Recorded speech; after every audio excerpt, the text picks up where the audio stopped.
je vais laisser la parole tout de suite directement à M. Boyer. Mesdames, Messieurs, je vous souhaite la bienvenue à la faculté de médecine de Nice, où ces conférences sont organisées par Jean-Michel Delatin et son équipe. Alors la démarche, d'abord je tiens à le remercier à titre personnel, à lui et à toute l'équipe, pour être venu à la faculté de médecine pour proposer ses travaux et ses réflexions. Quand j'ai pris mes fonctions il y a 2 ans, j'ai voulu matérialiser ce que je pensais depuis des années, c'est-à-dire que l'enseignement de la médecine dans les facultés était essentiellement factuel et technique, et ça posait un certain nombre de problèmes, ça pose tous les jours un certain nombre de problèmes, où il y a une espèce de formatage des étudiants selon des normes ministérielles, puisque les programmes que l'on suit sont dictés par le ministère de l'Enseignement supérieur, et toute la part humaine du comportement médical était complètement oubliée. Donc c'est pour ça que j'ai créé dans la faculté 2 départements, un département d'éthique médicale qui a pour but de réfléchir à la façon d'intégrer dans les cursus médicaux un enseignement éthique. Et Jean-Michel participe très activement à ce département qui est co-dirigé par un professeur de médecine et un professeur de philosophie de la faculté des lettres, donc ce qui nous éloigne un petit peu du monde médical et nous ouvre l'esprit. Ce département travaille et c'est dans le cadre de ce département que les idées d'organiser ce genre de manifestation à la faculté de médecine sont arrivées et bien sûr il faut les promouvoir. Et c'est dans cet esprit aussi qu'a été créé un observatoire des médecines non conventionnelles, puisque vous savez tous le champ que prennent les médecines non conventionnelles, qui sont extrêmement consommées par les malades, et la faculté ne peut pas ignorer l'existence de cette activité et doit être là pour rappeler quels sont les fondamentaux de la science et des découvertes médicales. Alors, de la démarche diagnostique que l'on tient du siècle des Lumières, puisque la façon que nous avons, nous, de nous comporter, les médecins, c'est la méthode anatomo-clinique qui a été inventée par François Laennec, Xavier Bichat, qui est une médecine méthodique qui s'oppose à la médecine dogmatique qui avait cours depuis les Grecs jusqu'au Moyen-Âge. C'est pas parce que la médecine est méthodique, de plus en plus technique, et accomplit de plus en plus de prouesses qui sont incontestables. Maintenant, on ne meurt plus du sida, on guérit 60% des cancers, on greffe des organes, qui évite des dialyses et des décès, on vaccine, ce qui évite des grandes épidémies.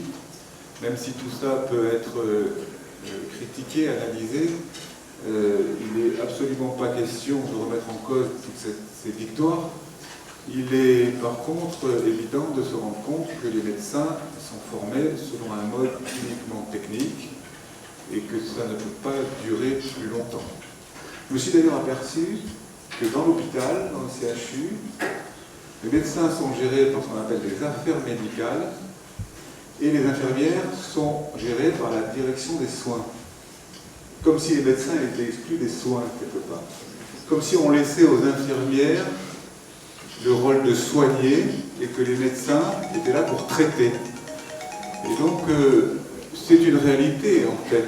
Beaucoup trop de médecins ont une approche très technique de la médecine et il est temps de reconsidérer que la médecine est plus un art qu'une science, même si elle s'appuie sur des connaissances scientifiques et une méthode qu'il ne s'agit en aucun cas de remettre en question. Mais il est clair que, par exemple, j'ai réalisé hier, suite à notre discussion, que c'était incroyable que les associations de patients ne soient pas dans la faculté de médecine. Après la discussion qu'on a eue, c'est incroyable. C'est vraiment incroyable parce que les associations de patients ont une activité pédagogique vis-à-vis des patients et les patients experts. Et toutes ces activités pédagogiques pourraient très bien rentrer dans les cursus de formation des étudiants. Donc il y a tout un mouvement qui est en train de se mettre en route qui consiste à, bien sûr, suivre les consignes des ministères pour enseigner la médecine de façon, on va dire, homogène, en France en tout cas, mais localement, des réflexions peuvent et doivent avoir lieu de façon à ce que l'enseignement de la médecine soit humaniste. Et c'est ce que tu as appris ce que tu as appelé dans ton mot, la différence entre le cure, le traitement, et le care, le soin, et ça va être le thème aujourd'hui. Ça l'est toujours, je crois, dans tes conférences et débats. Mais c'est la première fois qu'on le fait ici dans la faculté. Moi, je tiens vraiment à ce que cette réflexion soit prolongée de façon à ce que les étudiants très jeunes puissent s'impliquer dans ces réflexions-là qui sont peut-être même plus importantes que les soins techniques qu'ils auront à donner aux patients et qui font partie totalement de l'obligation de moyens, même si nous n'avons pas l'obligation de résultats. Dans l'obligation de moyens, il faut que nous ayons tous, les médecins, une conduite qui soit adaptée et non pas dictée par la science ou par la technologie. Une conduite humaniste. Donc je félicite encore les organisateurs de prendre ces initiatives et je constate, comme pour le premier congrès de l'Observatoire des médecines non conventionnelles que nous avons organisé début décembre, qu'il y a énormément de monde, alors que c'est le dernier samedi avant Noël. Normalement, les gens vont faire la course pour consommer. Et là, maintenant, vous êtes ici, ce qui est extrêmement rassurant. Donc, merci de votre présence, merci à toute l'équipe d'honorer la faculté de cette façon.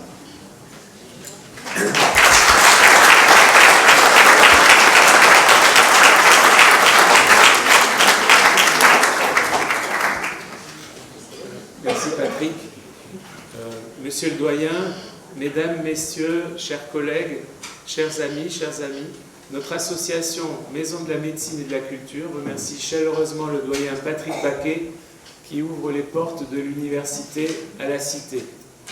Que vous soyez soignant ou pas, vous pouvez nous rejoindre pour ce cycle de ciné-conférences-débats sur les thématiques de la relation de soins dans le colloque singulier et au sein de la société.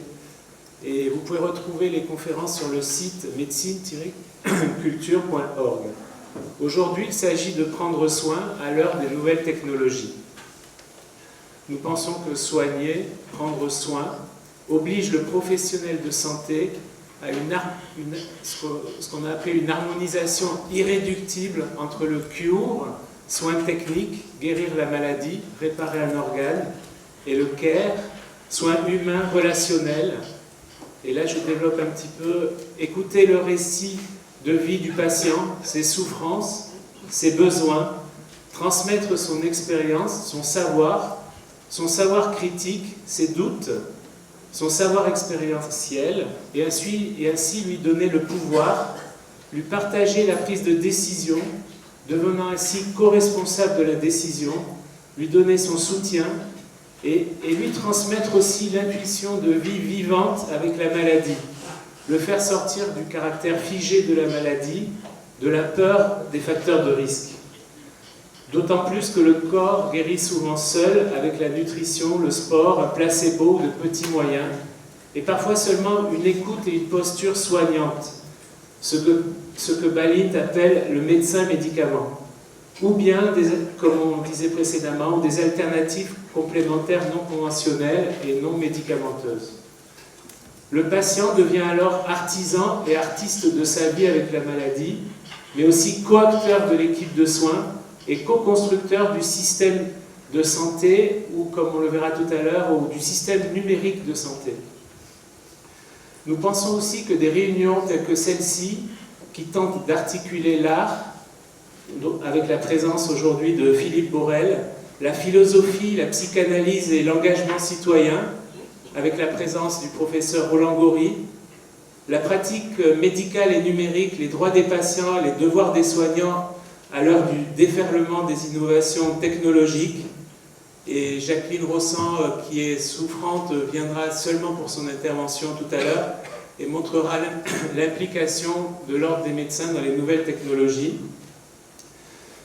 Et enfin, la création de nouveaux modèles conceptuels et numériques de partenariat patient, donc selon le modèle de Montréal que Luigi Flora, patient-chercheur, nous présentera.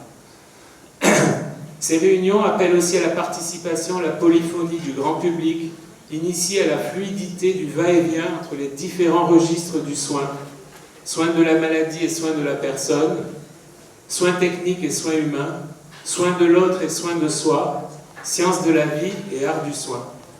Après le film Knock, en avril, qui nous avait éveillés au danger de la pensée unique, de la médicalisation de l'existence, en référence au sous-titre du livre de Roland Gori et Marie-Josée Del Volgo, La santé totalitaire, le film documentaire de Philippe Borel nous éveille au risque de totalitarisme technologique.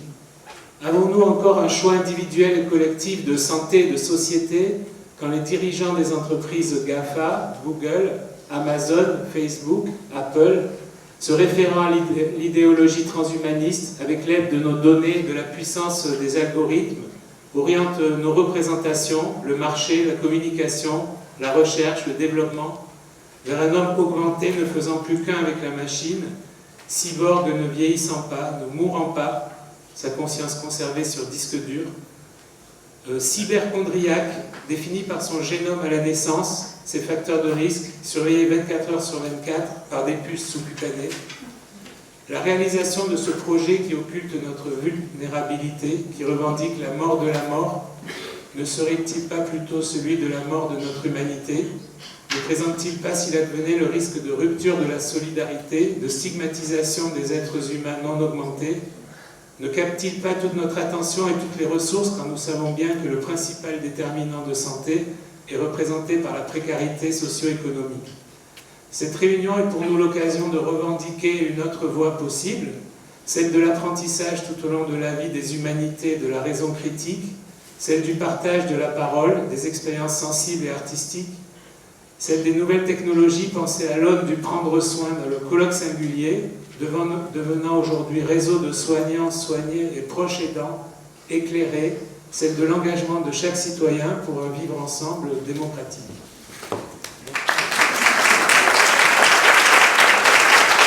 On avait vu que l'avons retenu dans cette conférence, pour l'illustrer, un documentaire de Philippe Borel, Un monde sans humain. Et la présence de Philippe Borel n'était pas du tout prévue. Et cependant, il est là. On le voit.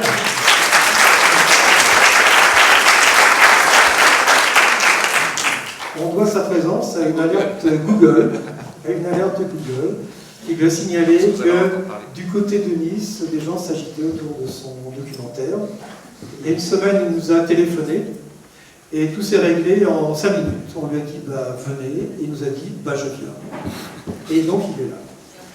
Cependant, les alertes Google n'ont pas toujours fonctionné, puisqu'au mois d'octobre, on a présenté des extraits, on l'a quand même présenté, dans un nouveau congrès Cybermed qui s'est tenu à Antibes, et dont j'en parle parce que le docteur Jacqueline Ressent, qui interviendra tout à l'heure dans des conditions très difficiles, fait partie du comité directeur de Cybermed. Cybermed qui a pour vocation de diffuser, de promouvoir toutes les technologies modernes autour de l'e-médecine, etc.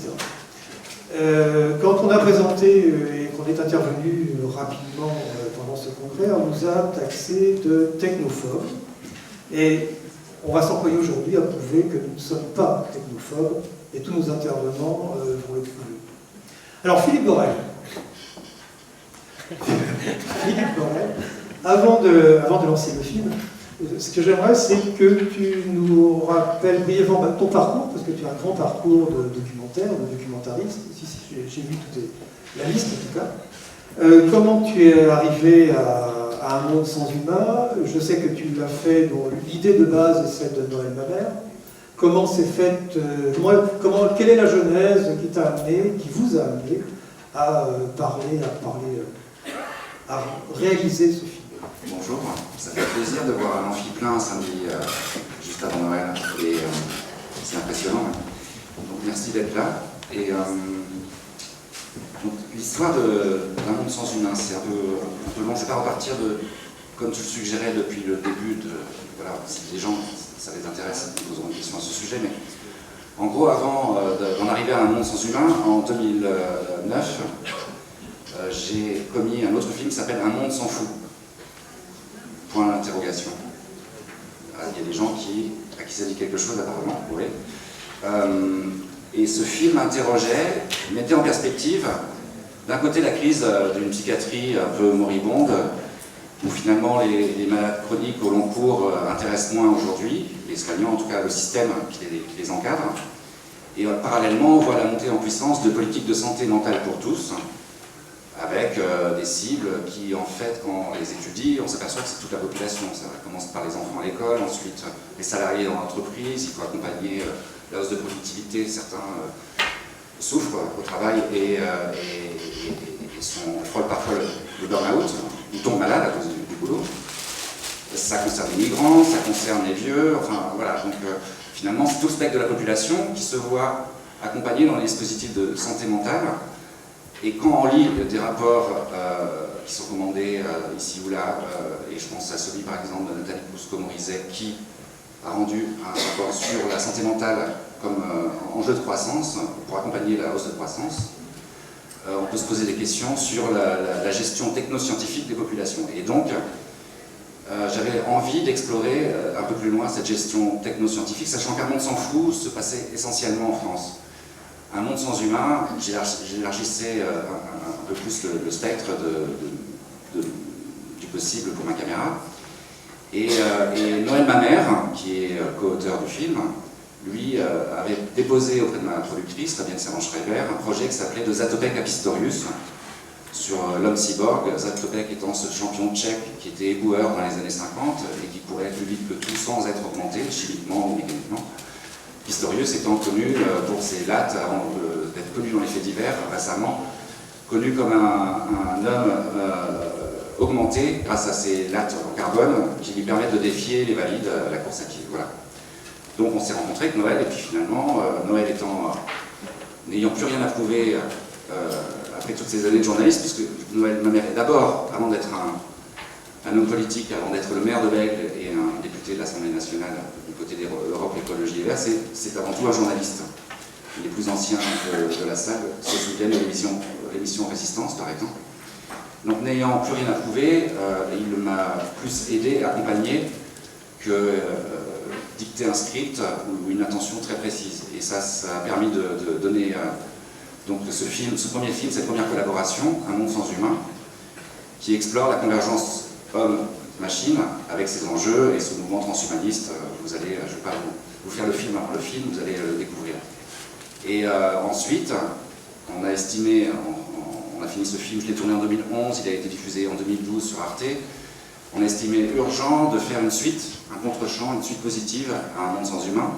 C'est L'urgence de ralentir, qui a été diffusé sur Arte il y a 1 an, et qui depuis suit sa carrière de projection débat en projection débat en France, en Europe et plus loin dans le monde, puisque on m'a invité récemment à Montréal pour projeter à la fois Un monde sans humain et L'urgence de ralentir, et puis même en Inde, où il y a eu toute une tournée des Alliances françaises au mois de septembre. Voilà.